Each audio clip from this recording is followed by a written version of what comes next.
नमस्कार साथियों बीते बुधवार की सुबह बागेश्वर के एक गांव रिखणी में बुजुर्ग दंपति ने जहर खा लिया। 75 साल के बुजुर्ग मोहन राम की आर्थिक स्थिति ठीक नहीं थी और वह सालों से पत्नी का इलाज करा रहे थे, पर बुधवार की सुबह वह हिम्मत हार गए।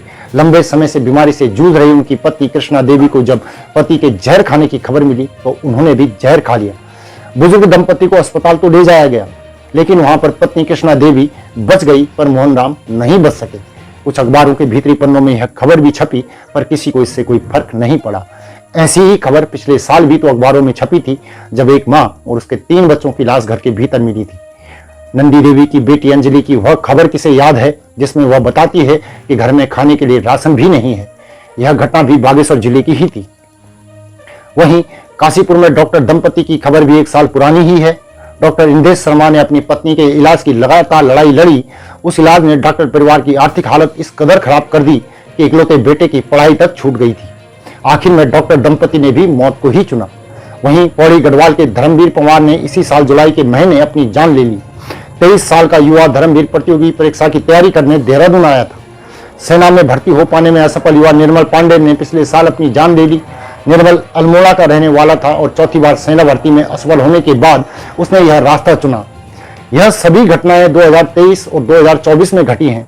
लेकिन क्या आपने कभी सोचा है कि जब मोहन राम और उनकी पत्नी जैसे अन्य लोग अपने जीवन में वर्षों तक संघर्ष की लड़ाई लड़ रहे थे, तब उन वर्षों में उत्तराखंड के राजनेताओं की आर्थिकी में यानी उनकी संपत्ति में कितना बड़ा अंतर आया होगा?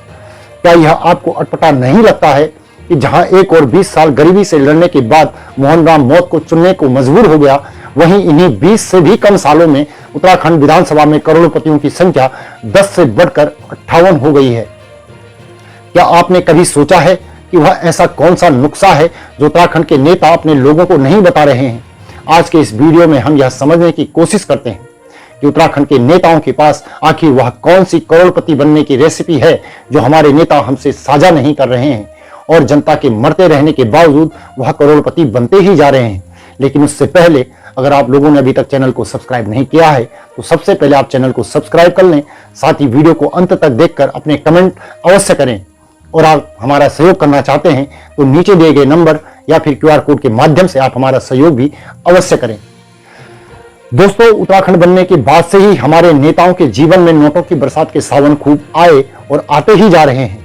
नोटों की ऐसी बारिश हुई है कि कई नेता लखपति से करोड़पति बन गए हैं, और उन करोड़पति नेताओं के सामने उत्तराखंड के युवाओं के रोजगार का मुद्दा 2% की नौकरी से ज्यादा कुछ नहीं रह गया है। इनको लगता है कि यहाँ के लोगों को 2% की नौकरी क्या देनी, वैसे भी इन लोगों को मरना तो है ही, तो उसके लिए क्यों ये अपनी लग्जरी छाप जिंदगी को छोड़ दें। आज मैं जिन 5 करोड़पति नेताओं पर नोटों का सावन बरसने की बात करने वाले हैं, आज जिन 5 करोड़पति नेताओं पर नोटों का सावन बरसने की बात हम करने वाले हैं, उनमें सबसे पहले हैं पूर्व मुख्यमंत्री त्रिवेंद्र सिंह रावत। त्रिवेंद्र सिंह रावत केंद्रीय नेतृत्व के चहेते हैं, इसलिए 2022 के विधानसभा चुनाव से कुछ महीने पूर्व हुई छिछालीदारी के बावजूद भी उनको इस साल हरिद्वार से लोकसभा बुलाया गया। 2007 में जब त्रिवेंद्र सिंह रावत ने डोईवाला विधानसभा सीट से चुनाव लड़ा था, तब उनके पास 20,40,000 रुपए के आसपास की ही संपत्ति थी। इसमें से भी 80,000 रुपए की एग्रीकल्चर लैंड शामिल थी। बाद के वर्षों में उनके पास 55,73,000 रुपए की एग्रीकल्चर लैंड हो जाती है या हो गई है।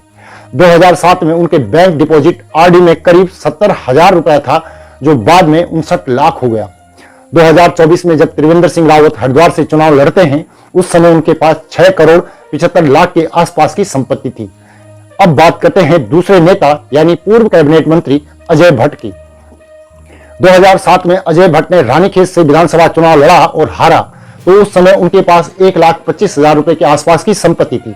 इस समय उनकी पूरी संपत्ति एग्रीकल्चर लैंड में थी। बाद के वर्षों में उनके पास 68 लाख की एग्रीकल्चर लैंड हो जाती है। 2024 तक अजय भट्ट की कुल संपत्ति की कीमत बढ़कर 4 करोड़ 87 लाख हो गई है। वहीं तीसरे नेता भाजपा के ही हैं अनिल बलूनी। अनिल बलूनी साफ छवि के नेता माने जाते हैं। 2018 में राज्यसभा सांसद चुने जाते समय उनकी कुल संपत्ति करीब 2 करोड़ 62 लाख की थी, जो कि 2024 में 3 करोड़ 75 लाख हो गई। बलूनी के पास कोई एग्रीकल्चर लैंड नहीं है। अब बात चौथे नेता यानी कि केंद्रीय मंत्री अजय टम्टा की करते हैं। अजय टम्टा 2007 के विधानसभा के सदस्य थे। लंबे राजनीतिक जीवन और लगातार महत्वपूर्ण पदों पर रहने के बावजूद अजय टम्टा संपत्ति बटोरने के मामले में अन्य नेताओं से पीछे ही रह गए हैं। साल 2007 में उनके पास कुल 2,25,000 की संपत्ति और देनदारी 14 लाख के आसपास थी। वहीं 2024 में वह करीब 1,30,00,000 की संपत्ति के मालिक हैं, जिसमें 19 लाख की देनदारी भी है। अब रही बात पांचवें नेता यानी माला राज्य लक्ष्मी शाह की, तो उनके पास इतनी संपत्ति है जितनी इन चारों की मिलाकर भी न होगी।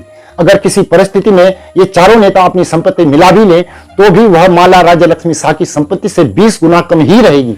2012 में विधानसभा चुनाव के दौरान उनकी कुल संपत्ति 152 करोड़ रुपए थी, जो 2024 में बढ़कर 206 करोड़ हो गई है।